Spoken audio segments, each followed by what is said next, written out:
Every pregnancy needs utmost care and attention. But certain pregnancies need a little extra attention. An Rh negative mother carrying an Rh positive baby is at increased risk of complications. BSV is at the forefront to ensure safe delivery in every Rh negative pregnancy.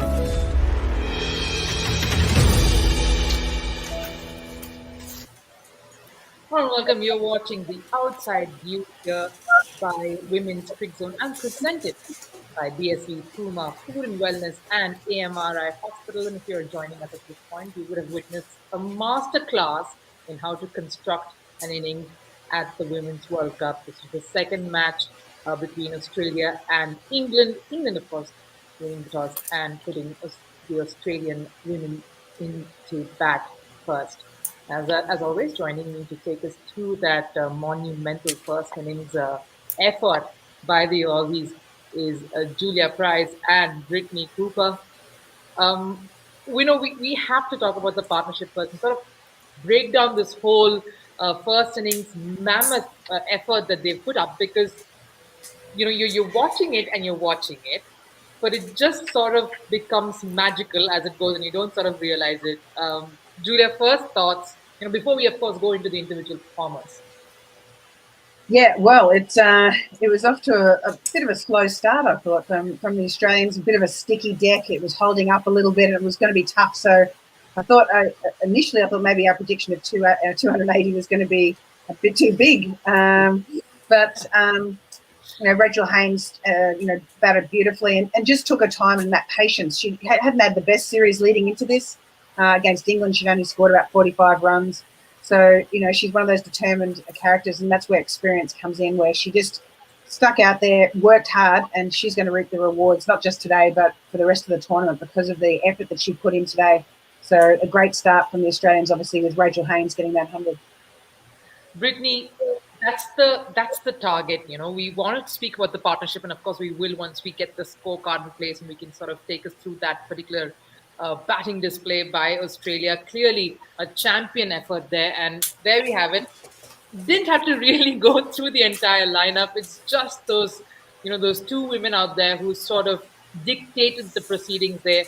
Rachael Haynes, 130 of 131 deliveries, and of course Meg Lanning, who's obviously made a habit of being in big partnerships, and we're going to talk about that as we move ahead in this show. 86 of 110, and some lovely late hitting by Beth Mooney as always. Before we go to the bowling separately, let's speak about this moment for now. Brittany, speaking about that partnership, a 311 run target. Mentally, what does that do to a side? When you're coming in and you're just like, okay, that's a massive total we need to breach. Well, mentally, it's playing on my mind because I am studying, the form England coming into this World Cup. How are they going to chase it now? I'm not saying it's not chaseable, but I know it's going to be playing on the batter's mind that yeah, that's a serious total. No. Australia just showed why they are the number one ODI team in the world, because just how Mooney and even look at Perry that came after that excellent start by Haynes and Lanning. It just made their batting a lot easier. The way that they planning, as Julia said, they started very slow. I thought like they was going to get about 240, but once they digged in and stayed and applied the service, that the batting got a lot easier. And I think that's exactly what every team want their top order to do, to stay there and bat most of the overs. Right. And let's just talk about this partnership first. And we do know, someone like a Meg Lanning makes it a habit of being in one. She has that calm head about her. She's a captain for a reason.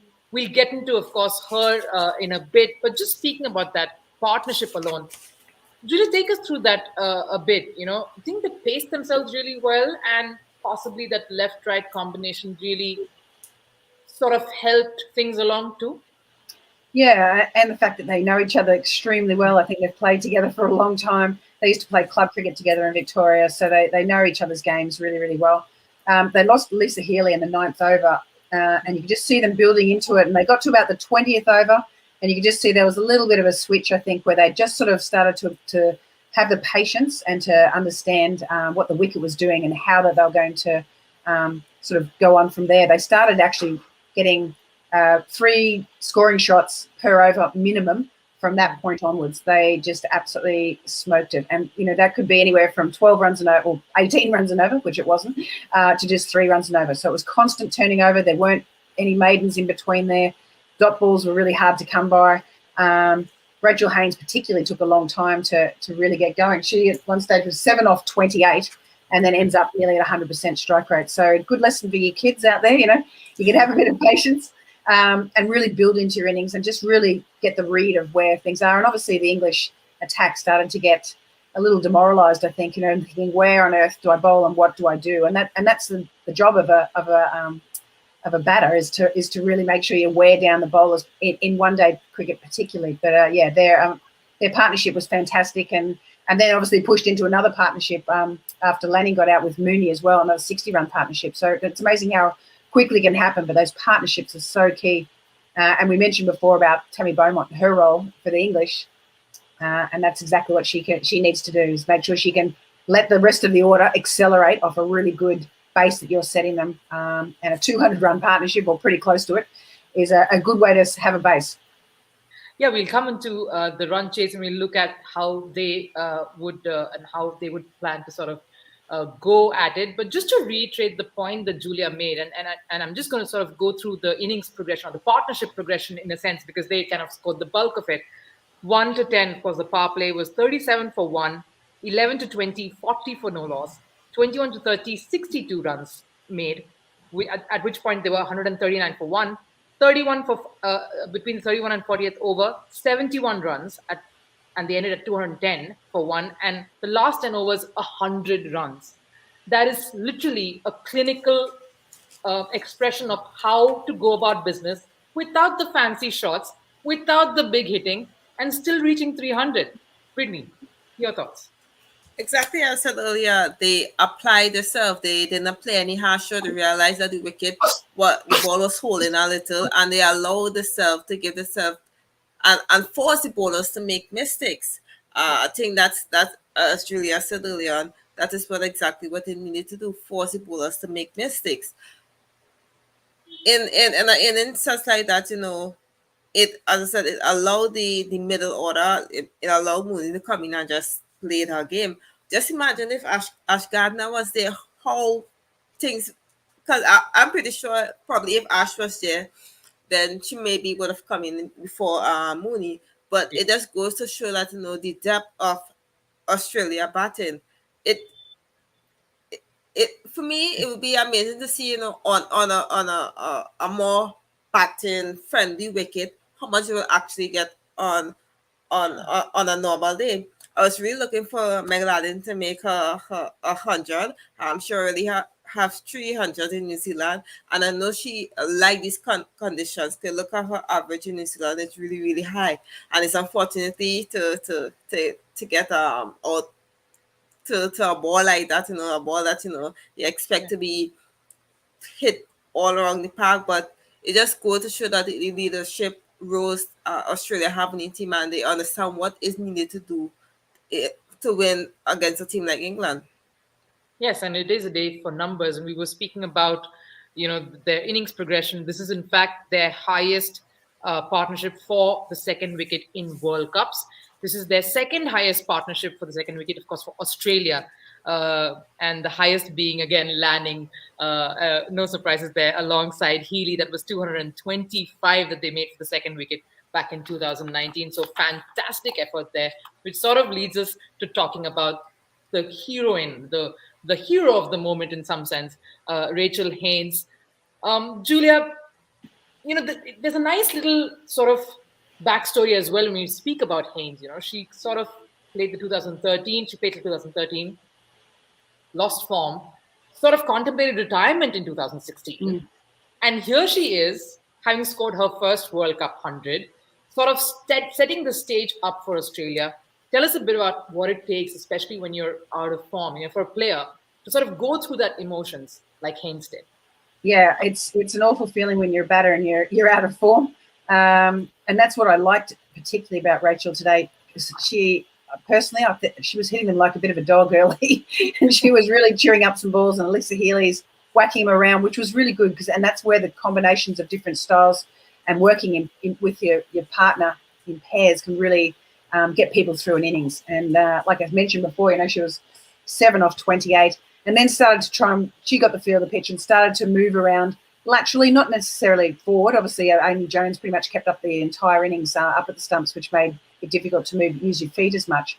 But she started just to took her time to get into the innings. And when someone at the other end scoring those runs so freely, it really just bought her a bit of time to be able to do her job. She's never going to be that big hitter that Alyssa Healy is.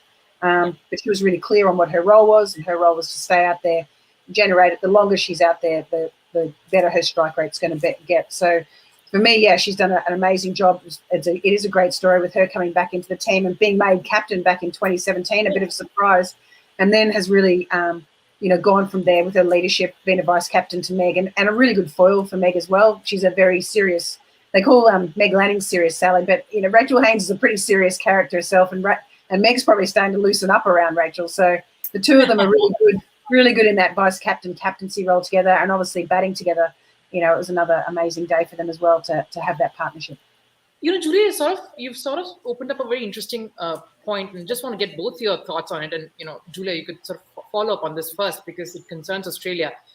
I mean, I always see how there's this lovely tradition with the Aussie setup, whether it's the men or the women's teams, where they build and they groom a captain. And yes, sometimes, of course, when there's injuries, when they're sidelined for a while due to some concerns, you do have a captain stepping in, but there is never an ego, unlike we see in a lot of other teams. And I could say we see that in Indian cricket a lot. But there is that lack of ego, and some of the best work that we've seen, like you said, is with Haynes and Lanning. How does Aussie cricket sort of manage that? Because it's not easy. No, it's certainly not easy. And if you've read Alex Blackwell's book, you'll know it wasn't easy.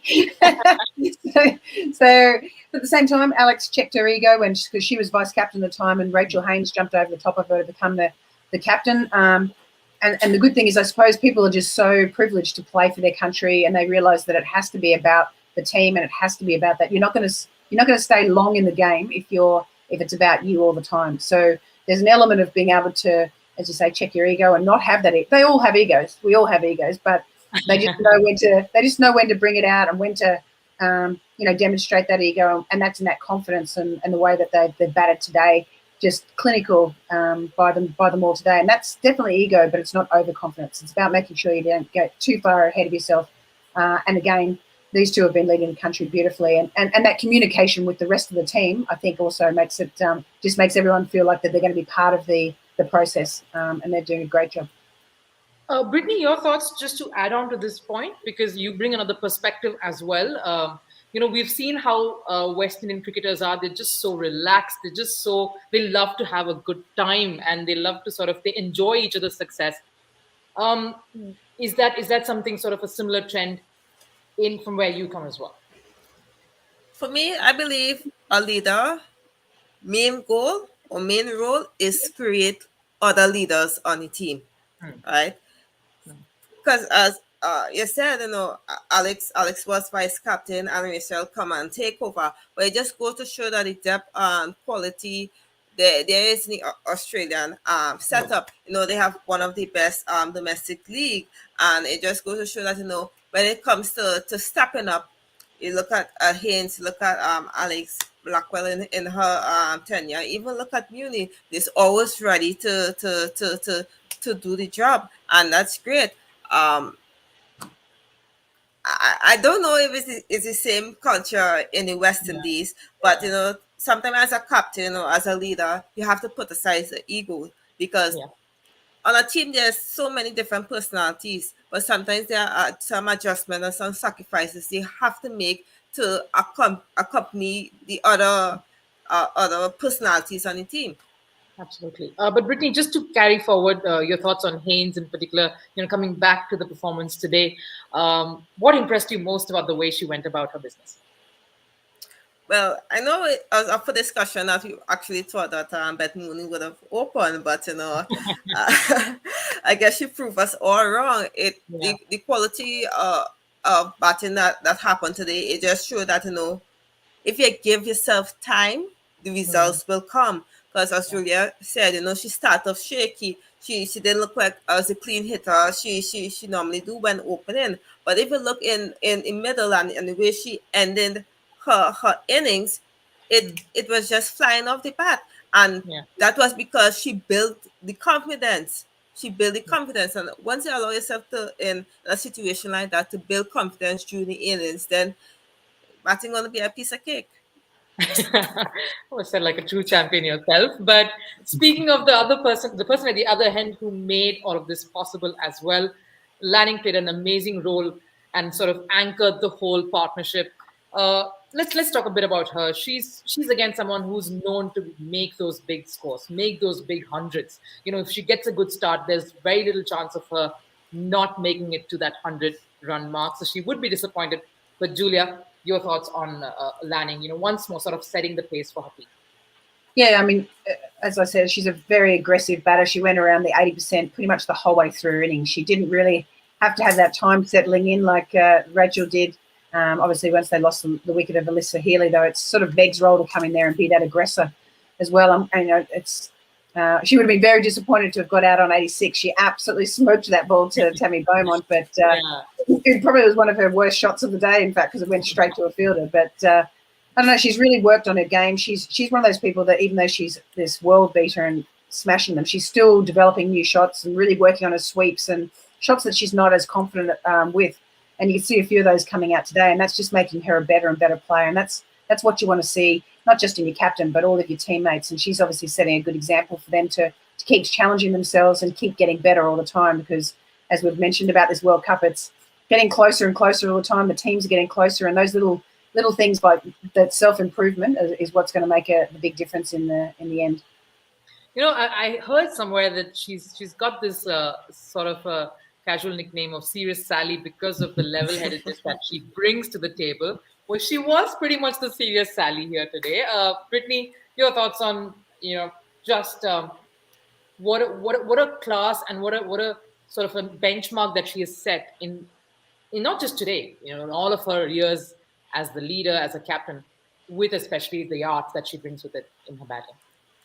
May I continue to shine as the leader she is. She know her roles, she understand her roles, and whether it be she coming to the wicket where the score is 102 for one wicket or two for 100, two for 2 wickets long, she understand her role, and it's all about adjusting to the roles when you step into the wicket. As I say, they lost early wickets. I would say in Australia, even though there was a small partnership there, that was still an early wicket for Australia because we know Haynes and Haley normally gets the team off to a quick start. But for me, Meg, the way she carried on her innings, the way she made Haynes' innings easy. It made Haynes, it wasn't like, okay, all right, we know Haynes was struggling. It then made it seem like, okay, she's struggling. I'm gonna try to force her to play a harsh shot. She was like, it seemed like there was very good positive conversation between them, and it just carried and made the partnership look a lot easier. Well, to those of you who are joining in, you would, of course, know that it's a mammoth target that England will have to chase down. It's 311. It's probably a huge score, massive score here at a World Cup stage. And if you do have questions to our experts, Julia Price and Brittany Cooper, then please just do send it in, and they'll be happy to engage and answer your queries.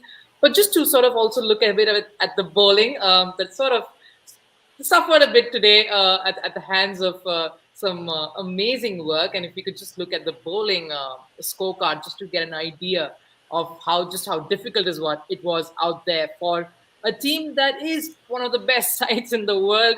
Catherine Brunt, Anya Sharpsell, Natalie Siver, Kate Cross, Sophie Eccleston were the bowlers who came in and pitched today. But really very little. I mean, Shubsole sort of the most economical there in some ways to sort of plug back the starts right at the top, but not the most happy occasion for England. Just what could they have done differently, Julia? Is there something that is there a trick that they missed? Yeah, it was. They probably just didn't bowl to their fields today, I think, and they also tried way too much. So I think T20 cricket maybe have snuck in there, and they were just trying too hard to get the wicket.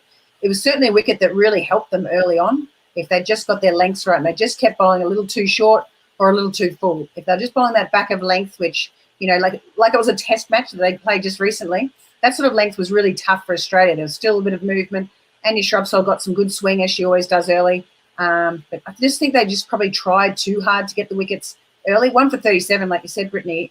Australia wouldn't have been happy with that. They were struggling a little bit, and yet England kept trying to get them out all the time, as opposed to just bowling in good areas, letting the pitch and letting the ball do some work for you and setting those fields accordingly. So to me, I think, they just got a little stuck. Siva was probably the only one later on that was really trying a lot of variations. Kate Cross did get a bit of tap, and normally she bowls those back of lengths beautifully, but I think she just overpitched a few things, a little bit of width where it should have been. Their fielding wasn't too bad, but yeah, generally I just think their plans probably just needed to be a bit more patient about how they were going to go about getting these wickets, keeping that pressure on the batters by just bowling in really tight areas and effectively probably bowling to one side of the field. Brittany, you'd like to add on to that something? Your thoughts on the way England went about their business with the ball? I was very confused as to why Heather didn't take the ball and try to break that partnership. I mean, I understand it went into a game plan and you say 5 bowlers, 10, 10, 10. But in a situation like that, in a partnership like that, where you have her being, a world-class bowler in herself, because the record shows she can do it, and you also had Dunkley who could do it also. So I was really confused that they were under pressure, but they decided to just stick and wait it out, and that's not something you normally see from England. You see, okay, you're coming hard, you're going to come back harder. So I was really hoping that neither take the ball and you try something. For me, the even though Julia said they tried to do something, I don't think they tried enough tactically in terms of night bowling or even trying Dunkley, because they could have been long hops and bad balls to stick wickets. We know of that, so something could have happened, but I would have loved to see that they tried to do something. Right, but we have to look ahead because this is, of course, all also going to be a huge daunting challenge for the England batters when they come out later. And the one person a lot of hopes and expectation would be Tammy Beaumont. She's been in red hot form. This is exactly what that looks like since 2017. 41 matches, 1,721 runs, average touching 50. A lot will depend on exactly the tone she sets, wouldn't it, Julia? Yeah, we mentioned that at the beginning of the show, just what her role would be and how vitally important it is. The fact that she's been in the ODI team of the year. I mean, she's been rewarded for that. So we know that she can get these runs and, has been in some great form, discounting the Australian series. But as we mentioned, good pitches over here. I mean, if Australia can do it, technically, England should be able to do it. They do have a really good lineup. Heather Knight is class, Siva is class, Tammy Beaumont we know is class. And Australia only lost 3 wickets, and 2 of those in the last few overs. So to me, if they just play a smart game, probably, model it a little bit on how the Australians went about it, get a real feel for that wicket, and then start working on it from there, find out where your boundaries are, rotate that strike. The running between wickets was also excellent from Australia as well. And that's what they need to be doing with the English team as well. So it's possible, but it is a daunting task. But Tammy needs to get 100 pretty much and stay out there and have some big partnerships, exactly like Meg and Rachael did. Yes, and Brittany would like to sort of weigh your thoughts in on what Australia would have to do in order to make sure they don't do that. I mean, there's one player who we can probably focus on, someone like a Megan Schutt, obviously has been around for a while. If you take a look at how she's performed as well for the Australian side, you know that there's a lot riding. There's a lot of hope from her as well, a lot of expectations from her as well. 28 matches since the 2017 World Cup.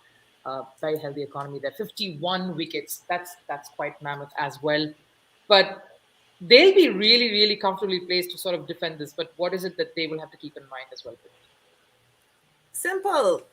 Not allow England to build any partnership, because just take a lesson from the first innings. England allowed Australia to build partnership, and we saw the total Australia was allowed to put on. So key thing is for Australia not to allow England to build any partnership. I really believe that the key wicket's going to be Winfield Hill and Amy Jones, because we know they are lacking in form. But once Australia be able to get those two batters and don't allow them to build any partnership around Knight, Beaumont, and even Wyatt, then I believe it chances are that it will be a easy win for Australia. Right, and you're getting your predictions. You've been getting your predictions pretty spot on so far, Brittany. So it's time then to put both of you on the spot once again. This is going to be an easy one. Predictions, though. You never know. You never know. No, I think we do. It'd have to go absolutely pear-shaped for Australia not to win this. It's more so by how much. That's probably what's going on here. Are they going to try and bowl a few more bowlers to just get them in some form, get them feeling good about themselves? Clearly, they're going to go for the win first.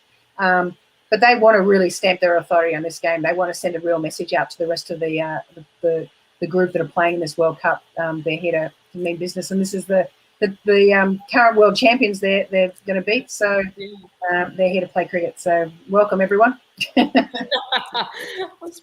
We've spoken like a true Aussie there. Thank you, Julia. Brittany, what about you? Are you gonna take the other side and sort of say, hey, I'm gonna sort of back the challengers here? I still looking forward to see how England approach this innings. I would like them to win, because if England win, then they just open up the competition a lot more. Because remember, I'm in the hot seat because Australia is not in my top 4. But just to be a little more specific, if it do come down to Australia winning, I would like to see the win by at least 75-80 runs. I think it would be really good to get that net run rate up early in the start of their competition. All right. Thank you so much, ladies. Pleasure talking to you as always. I'm sure all of you will join in on the action. There's another exciting match happening. 38 of 18 deliveries is what Bangladesh need to win against South Africa. It's a tough ask, and they've just lost their captain, who was looking good and sorted to take them through. But join me and watch both those matches unfold. And we'll take a break at this point. We will be back, though, after the second game wraps up at the Outside View. Thanks a lot for watching, and keep your questions ready.